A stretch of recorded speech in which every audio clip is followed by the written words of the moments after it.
We provide you the platform to turn your dreams into reality. Give wings to your aspirations with KR Mangalam University. UP की राजनीति में सावन का दूसरा सोमवार खास रहा। ऐसा इसलिए क्योंकि दो ऐसे नेताओं की मुलाकात हुई जो अक्सर एक दूसरे के विरोधी माने जाते हैं। ये मुलाकात हुई मुख्यमंत्री योगी आदित्यनाथ और पूर्व सांसद बृजभूषण शरण सिंह के बीच। बृजभूषण खुद सीएम योगी से मिलने उनके घर पर पहुंचे। दोनों के बीच करीब 1 घंटे तक बातचीत हुई।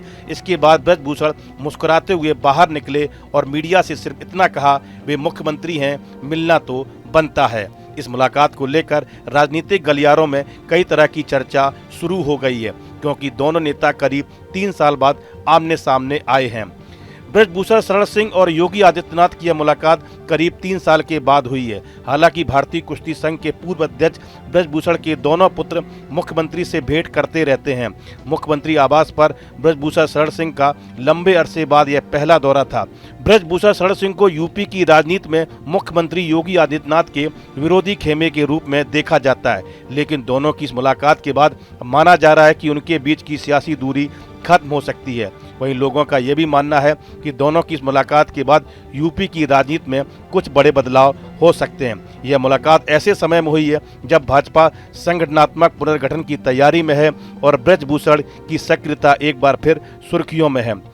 बृजभूषण शरण सिंह पिछले कुछ महीनों से लगातार यूपी सरकार की कुछ नीतियों का विरोध करते रहे हैं। कभी उन्होंने बुलडोजर नीति पर सवाल उठाया तो कभी अफसरशाही पर लगाम लगाने की बात कही। हाल ही में कई इंटरव्यू के दौरान बृजभूषण ने दावा किया था कि अधिकारी जनप्रतिनिधियों की बात नहीं सुनते हैं और अपने मन से काम करते हैं। हाल ही में सीएम योगी ने बृजभूषण के धुर विरोधी और केंद्रीय विदेश राज्य मंत्री कीर्तिवर्धन सिंह के आवास पर जाकर उनके पिता राजा आनंद सिंह को श्रद्धांजलि दी थी, जहां वे लगभग 1 घंटे रुके। उसके बाद से बृजभूषण नाराज बताए जा रहे थे और पार्टी में अपनी स्थिति को लेकर बेचैन थे। पूर्वांचल की राजनीति के कद्दावर चेहरे और पूर्व सांसद बृजभूषण शरण की मुख्यमंत्री योगी आदित्यनाथ से उनके सरकारी आवास पर घंटों बातचीत हुई। दोनों की इस मुलाकात को शिष्टाचार भेंट कहा जा रहा है, लेकिन सियासी गलियारों में इसे एक बड़े राजनीतिक डेवलपमेंट के तौर पर देखा जा रहा है। यह मुलाकात दोनों के बीच कई अरसे बाद बंद संवाद को फिर जारी कर सकती है। साथ ही इसके बड़े सियासी मायने भी माने जा रहे हैं। पूर्वांचल में बृजभूषण का अपना एक मजबूत जनाधार है और उनकी योगी आदित्यनाथ से यह मुलाकात आगामी चुनाव में और राजनीतिक रणनीतियों पर असर डाल सकती है। मुख्यमंत्री योगी आदित्यनाथ का गोरखपुर और देवी पाटन से गहरा नाता है। योगी जी के गोरखनाथ मठ की शाखा इन क्षेत्रों में सक्रिय हैं। वहीं देवी पाटन में बृजभूषण शरण सिंह का भी सामाजिक और राजनीतिक वर्चस्व रहा है। खासकर सरकारी ठेकों और जमीनी मामलों में वे दबदबा दिखते रहे। इन इलाकों में पीडब्ल्यूडी के ठेकों को कैंसिल किए जाने और अधिकारियों को सस्पेंड किए जाने जैसी कार्रवाइयों को योगी सरकार के बृजभूषण से नाराजगी के तौर पर देखा गया।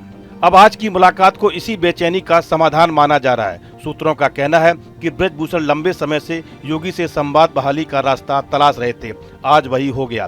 पूर्वांचल की राजनीति और 2027 के चुनावी समीकरणों के लिहाज से ये मुलाकात बेहद अहम मानी जा रही है।